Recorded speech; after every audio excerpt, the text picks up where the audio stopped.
Yesterday, they were many and varied. Here we go. Free agency. Deals were flying. Star running back spot. Signing Super Bowl MVP Kenneth Walker away from Seattle. 3 years, $28 million guaranteed. Walker, the fourth reigning Super Bowl MVP, to change teams that following season. Then the quarterbacks started flying off the shelves. Miami, the first to make a move, signing former Packers quarterback Malik Willis.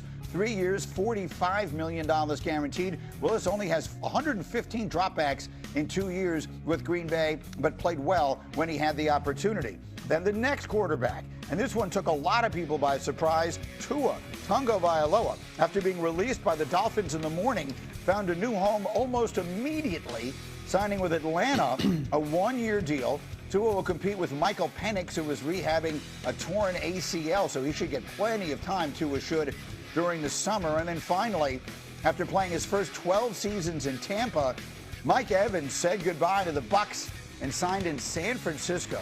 3 years, $60 million. $16 million of that is guaranteed. Played a career low 8 games last year, dealing with a host of injuries. And so Adam Schefter, who's the busiest man you know, all day yesterday and all through the night, and back up with us this morning. Schefty, I'll start with this. There's one huge name we're still waiting on. I mentioned it. The shoe to drop is Trey Hendrickson. What is the latest we're hearing on him?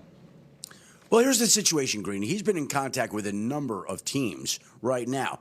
The issue, I think, is this. You see the Houston Texans go out and give Danielle Hunter a $40 million a year extension. You see yesterday the Carolina Panthers shock the NFL and give Jalen Phillips $30 million a year. Trey Hendrickson sees himself in the company of those kinds of players. And so you would think that there would be a corresponding contract in that vicinity.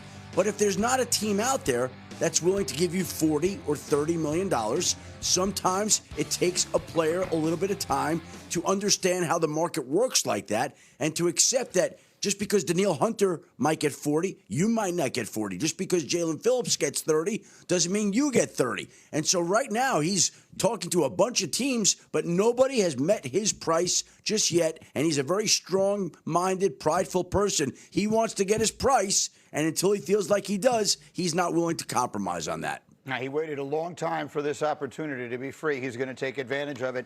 I don't blame him. Ton of movement on the quarterback market. We talked about Malik Willis. We talked about Tua Tagovailoa. What was your biggest takeaway from the quarterback situation yesterday?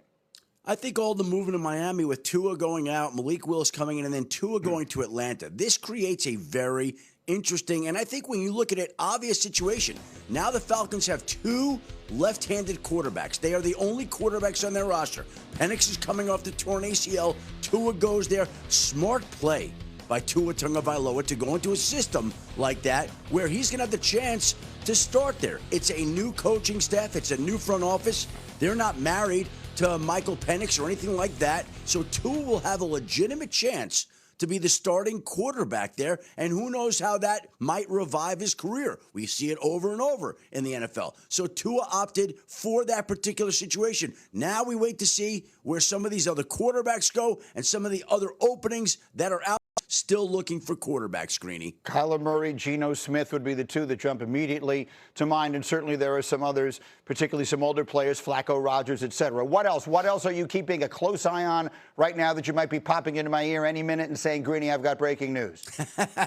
Well, I think this is a situation that bears watching from yesterday. The New Orleans Saints gave a 4-year, $52 million contract to the former Jaguars running back Travis Etienne, who now will leave Trevor Lawrence for the first time since 2018. And with a high-priced running back now in New Orleans, that leads to questions about what will happen to Alvin Kamara in the future. Is there space for him? Will another team trade him? Will the Saints be willing to trade him? But we have not heard the last of this situation with Travis Etienne going to New Orleans. There was some chatter about whether or not New Orleans would be willing to move Alvin Kamara before the deadline last year. It didn't happen. I think that scenario now could come back into play with a new big-time running back in New Orleans getting that kind of contract. All right, Schefter, get back on the phones. We'll be with you all morning long. As soon as there's any news at all, we'll go directly to Schefter. Meanwhile, let's bring the entire crew in here, and let's do day one declarations because so many big moves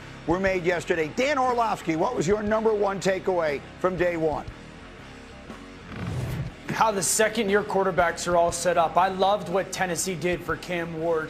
One, the addition of Wan'Dale Robinson was really good for just that friendly receiver. I thought New Orleans getting Etienne and guard David Edwards was really good for Tyler Shuck.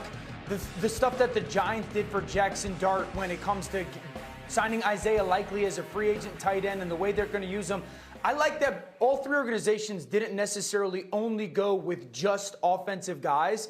Tennessee's building a defense for Cam Ward. The Giants kept Illuminor, which I thought was a big deal, but also added that pass-catching tight end threat. And Tyler Shuck, the commitment that New Orleans is making is saying, hey, we're going to get you a good back and protect you from the interior part. I thought the second-year quarterbacks are set up to have really good second seasons. Day one declarations. Dominique Foxworth, you were next. What is your biggest takeaway from day one yesterday? I think the Rams just clearly became Super Bowl favorites yesterday for me. Their biggest weakness was the cornerback, and they were aggressive. They went right after the Chiefs secondary, and particularly went and got Watson to pair up with McDuffie, who McDuffie obviously an all-pro. The reason why Watson is important because I think it allows McDuffie to play some more in a slot, which I think pushes Lake back into the safety position, who is their slot corner now. McDuffie, his most valuable asset is his versatility playing inside the slot and outside. Before they got Watson, I thought they were going to stick McDuffie on the outside and take away one of his superpowers, but now they have Watson also. McDuffie can play the slot. They are the favorites at DraftKings, and they are the favorites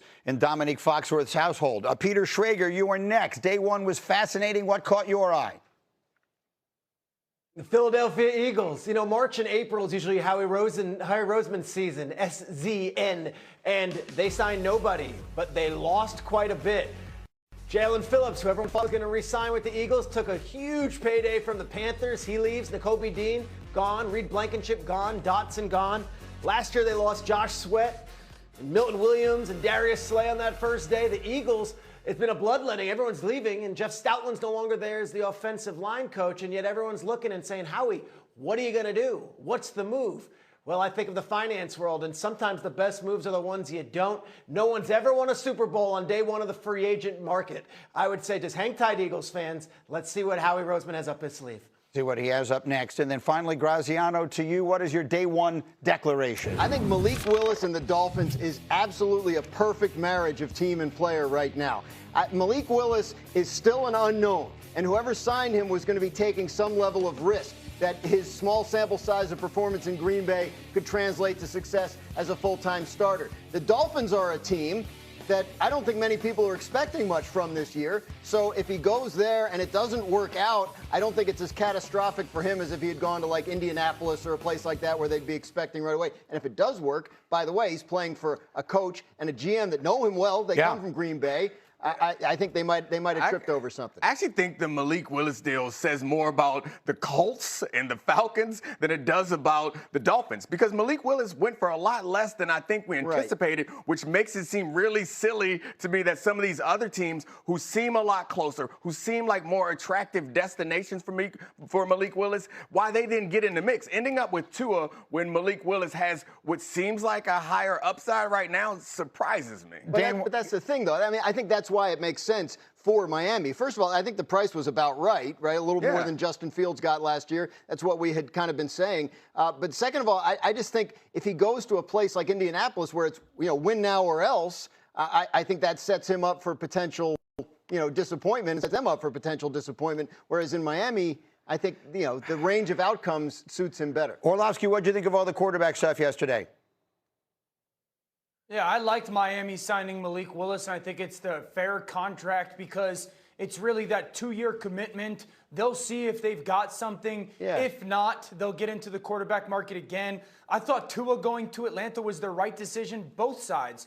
One, Tua, that's the best place for you to try to rebuild your career as a starting quarterback potentially. Two, that's really all Atlanta had, Dom.